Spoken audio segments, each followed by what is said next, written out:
All right, let's go to Caitlin in Colorado Springs. Hey, Caitlin, what's going on? Hi. How are you? Hanging in there. Hanging in there. Good deal. Hanging in Lucille. there. Yes. All right, so how are you hanging in there? How can I help? So my sister is high-functioning autism, and she has been in and out of an abusive relationship for the past 3 years. How old is she? She's 27. 27? Okay. Mentally probably around 18-ish. Okay. She just found out that she is pregnant by this man, and he chose his live-in girlfriend over her. And so she has asked me to adopt her child, and I don't know how to even go about processing this. Whoo, man. Wow. Welcome to it, right? Yeah. Yikes. So there's a lot here. He doesn't have to be married to her legally, but he doesn't get to opt out of this baby's life, right? Yeah. Well, I guess if you adopted this baby, you would be taking that responsibility from him. Is he signing over custody? He has a child by another woman, and he fought aggressively for that child, and so I'm guessing it would be a joint custody situation between me, my husband, and him. Yeah. It'd be really interesting too. Yeah. So I'm asking some questions. I've got real strong feelings about this, but tell me about your sister. She's high functioning autistic. Is she full-time employment? No, she hasn't held a job for 3 years. She'll start for 2 weeks and get overwhelmed and quit. Okay. Is she seeking any sort of support care or? No. No? Okay. Will she or just will she not? She doesn't think there's anything wrong with her. So she refuses to seek any sort of care, even though I know she would be a candidate for any sort of governmental support, or she needs mental health support. She needs it all, but she refuses to admit it. Is this pregnancy a wake-up call to her or no? No, she's pretending it's not happening other than asking me to adopt the child. I don't often, on this show especially, say the words, I've never heard this situation before. But I've never heard this situation before, Caitlin. So how did the conversation come up with her coming to you? She called me crying, saying the test is positive. So more of the situation is that she was helping watch his daughter, even though his live-in girlfriend was there as well. I didn't fully understand the situation. And then he asked her to cut the birth control out of her arm, the rod that goes in. And so she did. And her doctor specifically told her, you're going to get pregnant because you're sleeping with him. And then with his living girlfriend in the place? Yeah. Yeah, she doesn't know about any of this. She doesn't know his living girlfriend lives there? No, the living girlfriend doesn't know about anything with my sister, that they're sleeping together or any of that. I just have one word. Awesome. Yeah. Wow. Okay. And so she calls me surprised that she's pregnant. Of course. So is she surprised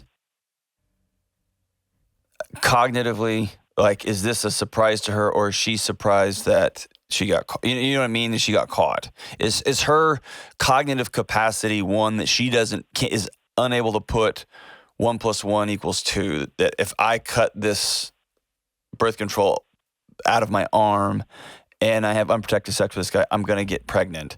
Is she unable to make that algorithm work, or is she being an immature young person and living in denial?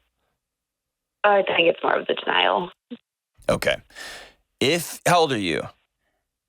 I'm 31. 31? Okay. Where's mom in this situation?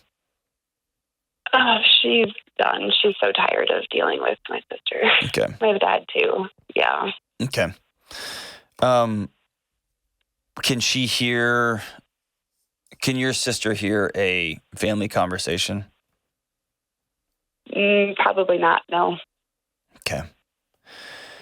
So I'm going to strongly recommend you do not adopt this kid. Okay. I have an explanation. Do what? Do you have an explanation as to why? It's not your kid.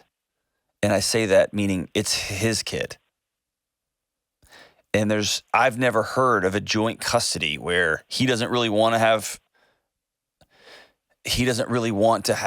custody. He doesn't want to be with her, but he's going to work out some joint arrangement with y'all two. I mean, that's just not how that works.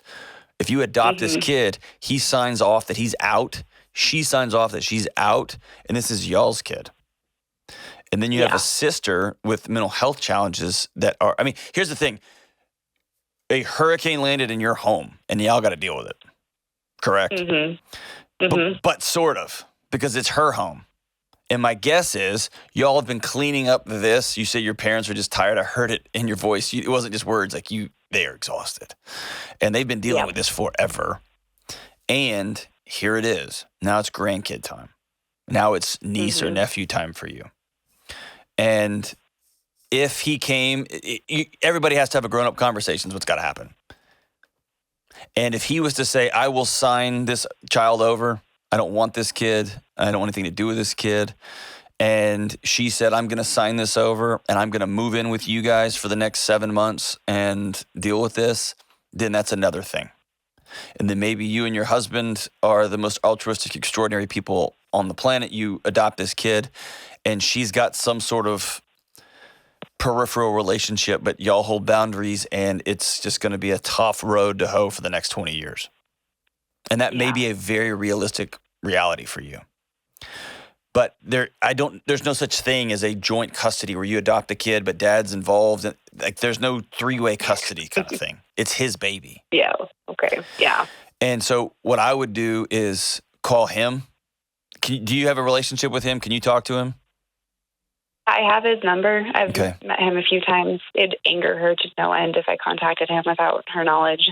Well, she's going to have to be a part of the conversation too, because the courts are going to recognize her as an adult unless you call on her and get a psych evaluation that says she is unfit. Yeah. And then they can terminate parental rights in utero. And then the second that baby is born, it goes to a family member. But they're going to have to do a psych workup on it. It's World War III, but you're in it, right? And she's going to fight you and hate you and all of those things. Yeah. Or she may be totally at peace. What you and your husband have to come to terms with, and you and your mom and your dad have to come to terms with, is there's a baby here that's caught up in the middle of this.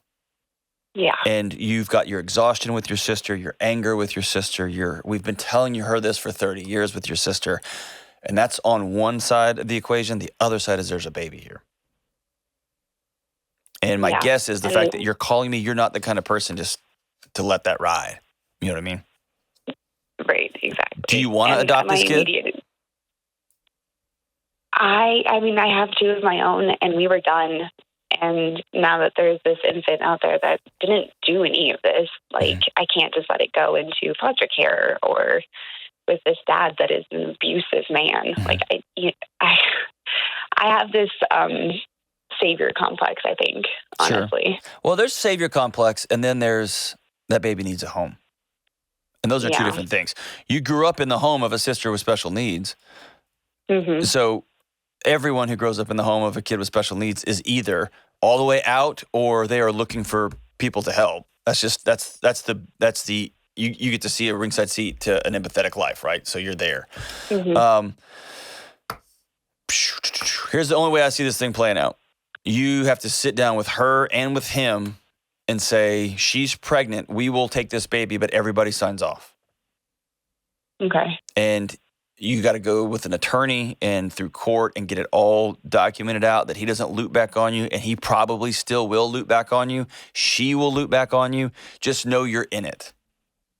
Okay. And it's going to be a mess, which means you and your husband have to be anchored tightly together. You have to know how far you're going to go on this deal. You're going to have to make sure you're talking to a pastor or to a marriage counselor as y'all walk through this, because your picture of what your life is going to be is different now.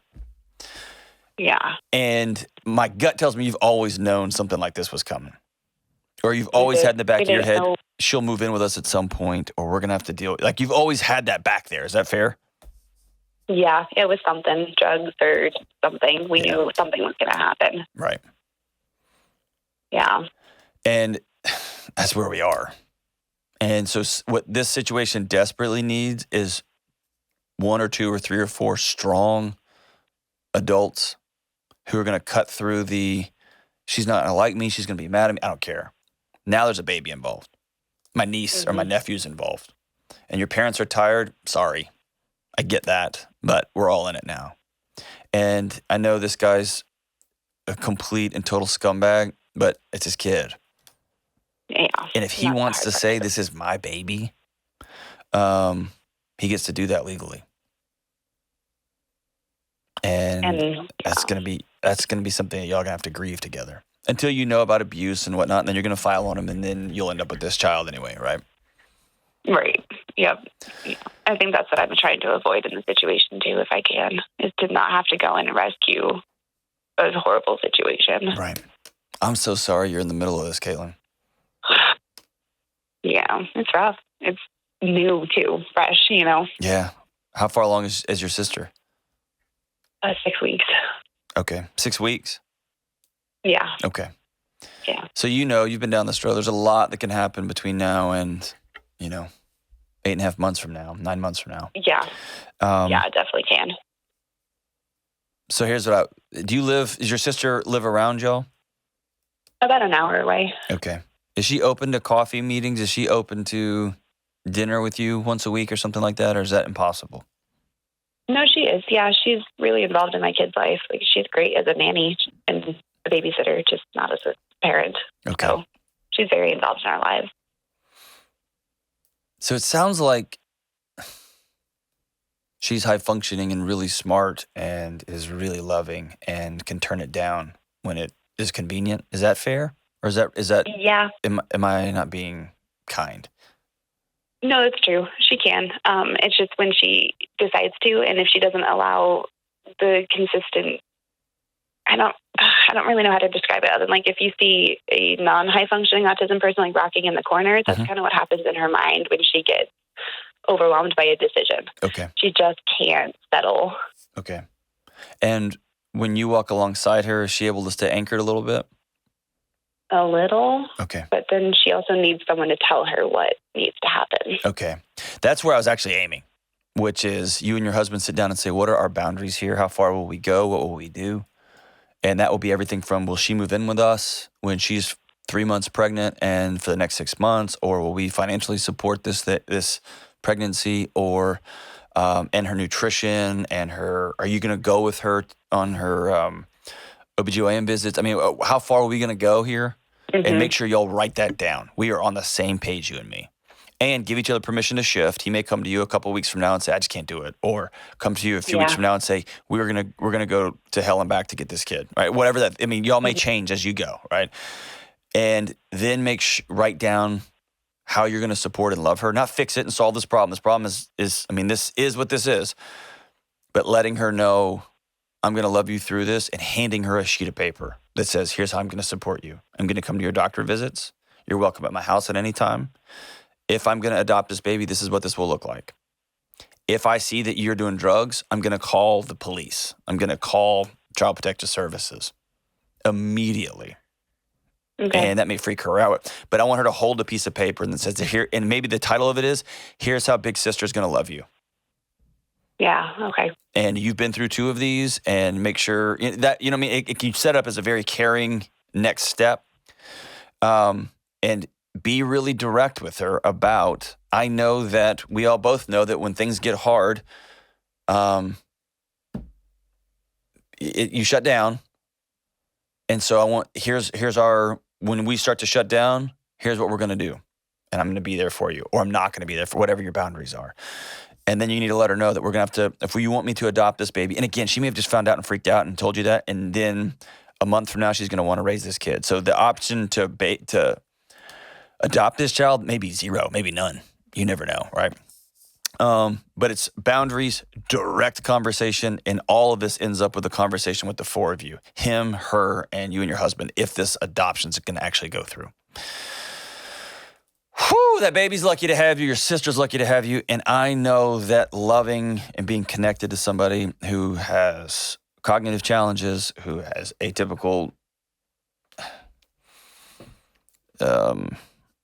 learning challenges, who is autistic, who has any number of challenges. I know it's hard and it's exhausting. And so thank you for loving her, even when it's so, so, so hard. There is no, when it comes to adoption, there is no, hey, we'll all just figure this out live. Nope. There's got to be lawyers involved. There's got to be clear things involved. There's got to be boundaries and protections for this kid. Otherwise, this kid becomes a pawn in a long game, and the kid pays the price. Thank you for your heart. Thank you for your connection.